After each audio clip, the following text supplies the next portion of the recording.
Hi, I'm Henry DeLozier from GGA Partners, a consulting firm that is working with Mirabel in developing its Tees to Green project.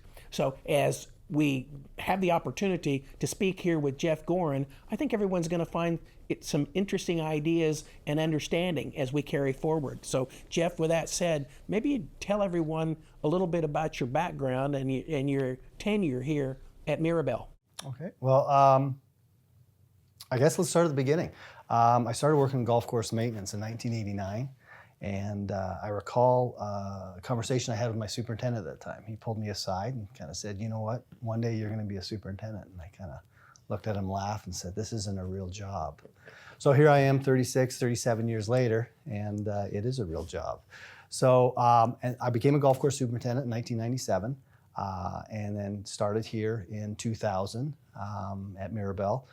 Prior to construction, and so I had the opportunity to work with Tom Fazio, the contractors, doing the first construction and grow in, and it's just been 25 years. It's been a privilege to be here, and in fact, we had a pep rally the other day for some of the new employees at the club, and I spoke at that meeting, and I mentioned to some of these individuals who weren't even 25 years old yet, and I said to them, you know, I'm very proud of being here 25 years. It's a long tenure. And the reason is because it's a great club. It's got a great membership, and it's a great club, and it's been a privilege being here for that tenure. Something I'm very proud of. Your years at Mirabel are uncommon and a tremendous asset. There's no question about that. I want to jump in and ask you about what you're undertaking with regard to Hole 15. Hole 15 has been very exciting so far. But let me back it up a little bit. 3-4 years ago, I started doing some testing independently on the driving range, very small scale, 300-400 square foot trials of about 6 different turf types. And the reason is because, as many are aware, along the Pima corridor, there's been a lot of different varieties, cool season, warm season.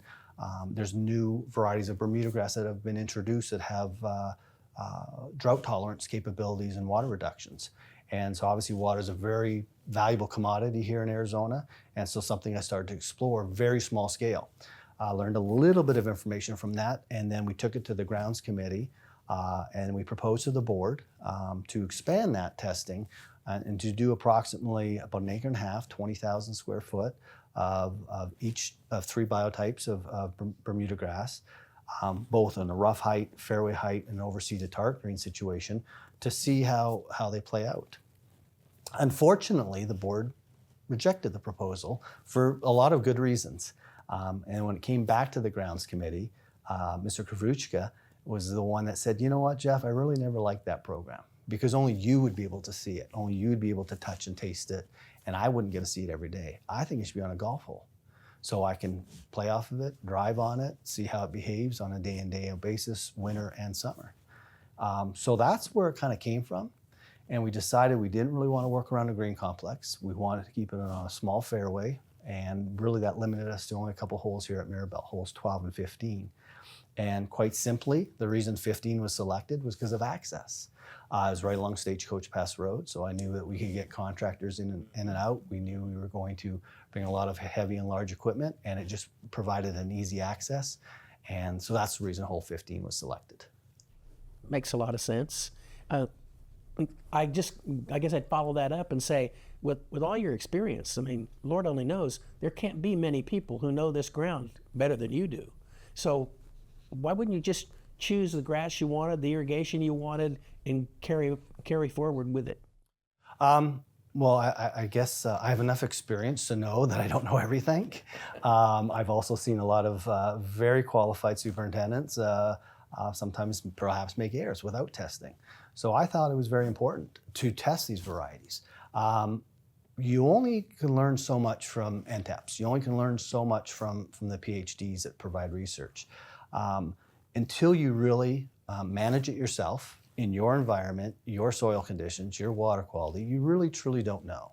So I felt it was very important for us to test it before we made such an investment or large decision on a grand scale. Very scientific approach. Makes good sense, I guess.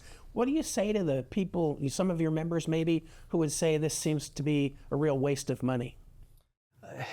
I would probably counter that in terms of a few stories along the Pima corridor, where in the late 90s, a golf course converted to bent grass. And a couple years later, reverted back to Bermuda grass.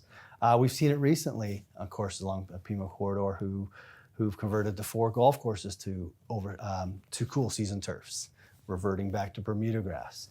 Another golf course, a driving range, as well as 2 golf holes with Zoysia. All have proven, I guess you could say, to not meet the members' expectations, and were very costly. So yes, there is a financial input into 15. Hopefully we learn so we don't make those errors, as well as some of those inputs we put in, significant inputs, whether it's the sand capping, whether it's the HDPE main lines and laterals, those are there. That is an investment that will continue. We will not go back and readdress those. So a lot of the work that was been done is complete for that small 2-acre portion. That makes good sense to me. And you know, with the experience that you have here, with the experience that I have in the golf business in general, seems to be a pretty darn logical approach and a good way to protect the club's valuable resources. With that said, I think it's important for everybody to keep in mind that members can still participate in this process. This isn't the Jeff Goren project. Absolutely. And as a result, this Tees to Green project benefits greatly by members' participation, putting in their ideas, offering their viewpoints, asking good questions. And I guess the key to it all is participating, learning from you. Absolutely. I've got a great grounds committee. Unfortunately, I'm losing a few really high quality members this term, but always open to the comments, suggestions. I plan in the future to try to get some, whether it's coffee chats or let's go meet up on 15 this morning on a maintenance day to take a look, especially next spring and summer. As we really start to learn and be able to test this. So back to Mr. Kravchuk, this is why we wanted the members' input. To see how it plays and how it transitions or spring green-ups, really to learn, and then next summer. So the member input is absolutely as important as what I can provide the details, and then to get their input, I think is very important. That's great, and I appreciate you taking the time to answer these questions. I'm sure we'll have a chance to chat some more about some others. Sure. Thank you, Henry. Thank you.